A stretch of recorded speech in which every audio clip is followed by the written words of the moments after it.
Okay, so have you ever, like, sat across from someone at the poker table and felt like they were reading your mind?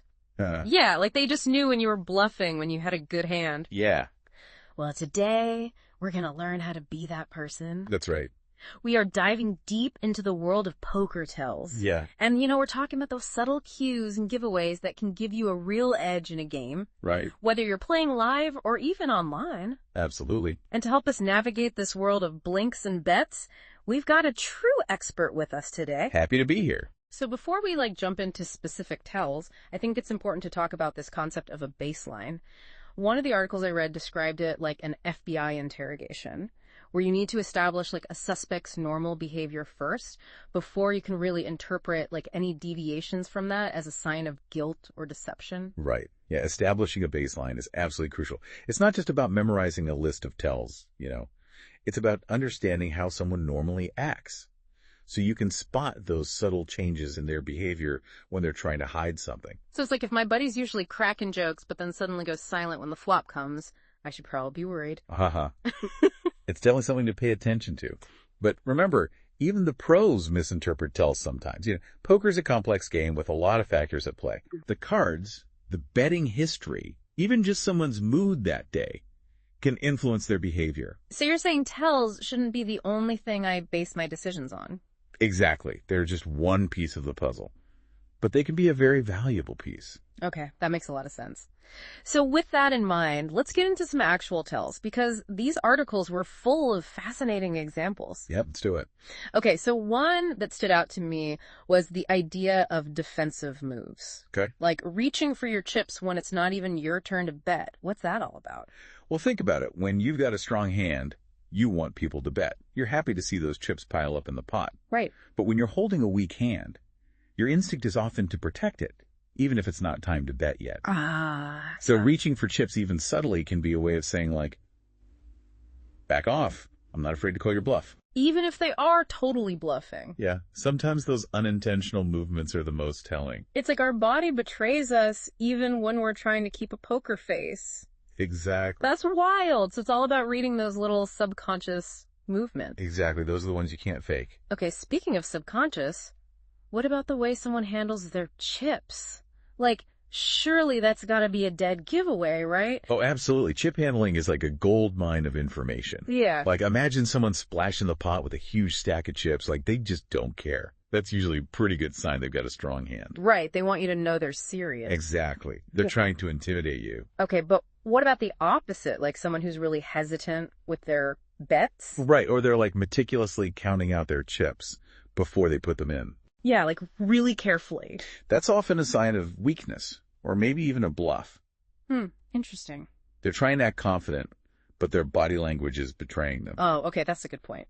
One of the articles mentioned players arranging their chips into like little towers. Have you ever seen that? Oh, yeah, all the time. What's that all about? Is that like a power move? It can be, but it's often more about control. Yeah. Like those players are usually very methodical and detail-oriented. Makes sense. They like order, and they're probably thinking through every single decision carefully. So maybe not the most exciting players to watch, but definitely ones to watch out for. Exactly. Okay, this next one sounds a little crazy, but the articles mention pupil dilation as a tell.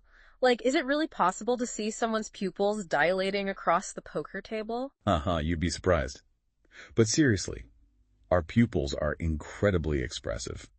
When we're excited, our pupils tend to widen. And when we're stressed or afraid, they constrict. So, like, if they get a really good hand, their eyes are going to give them away. It's a subtle tell, for sure, and it's definitely influenced by the lighting and stuff. Right.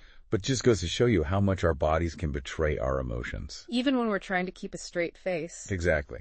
Okay, moving on from eyeballs to, well, words, because it's not just about how someone looks, but what they say or don't say at the table, right? Absolutely. Every little sound, every word can be a clue. One of the articles mentioned voice tone as a major tell, like a sudden shift to chattiness or silence from a usually talkative player. Oh, yeah, that's a classic one. So, like, if someone's normally really quiet, but then they suddenly start cracking jokes after the flop, that could be a sign they're bluffing, right? It could be they're trying to distract you from their weak hand with all the chatter. Like a smokescreen. Exactly. And on the flip side, if a usually talkative player suddenly clams up, Yeah. that could mean they've got a really strong hand and they don't want to give anything away. Right. Silence can be a powerful weapon at the poker table. Yeah, it's like in those movies where the quiet player finally speaks up to go all in and everyone else freaks out. Haha, exactly. Okay, this last one really threw me for a loop bet sizing Okay. because I always thought a big bet automatically meant a strong hand. But the articles are saying it's not that simple. It's not always that straightforward. No. It's more nuanced than that. Okay, so you're telling me it's not about the amount they bet, but how they bet. Exactly. You got to look at their betting patterns. See if they're consistent. Okay. Like some players, especially beginners, they fall into these predictable habits. Big bets with strong hands, small bets when they're bluffing. Right, makes sense. But experienced players, they know you're looking for that. Oh, so they mix it up. Exactly. They'll switch up their bet sizing to keep you guessing. So it's almost like a reverse tell. Right? They might make a huge bet out of character to try and scare you off, even if they don't have the cards to back it up. Wow. So if they're usually cautious and then suddenly go all in, I need to be very careful. Exactly. Trust your gut, but also trust the patterns you've observed. Okay, that makes sense. That's a really good point. So we've covered physical tells, verbal tells what about online poker? Like I always figured tells were irrelevant online since you can't see the other players. That's a common misconception, actually. Really? Yeah. There's a whole other set of tells to look for in the online world. Oh, interesting. Like what? Well, one of the biggest ones is response time. Response time. Yeah, like how long does it take someone to act when it's their turn? Ah, okay. A quick bet, especially on a later street like the turn or river, that often means they have a strong hand. They already knew what they were going to do before it got to you. So if they're snapping back with bets right away, I should be worried. It's definitely a sign they're confident, that's for sure. Okay, what about the opposite? Like if they're taking forever to act? Well, that one's a little trickier to interpret. It could mean they're new to the game and not sure what to do. Right. Or it could be a seasoned pro who's playing multiple tables at once and just taking their time to analyze the situation. Ah, okay. So it could go either way. Exactly. You got to look for other clues to figure out what's really going on. That makes sense. That makes sense.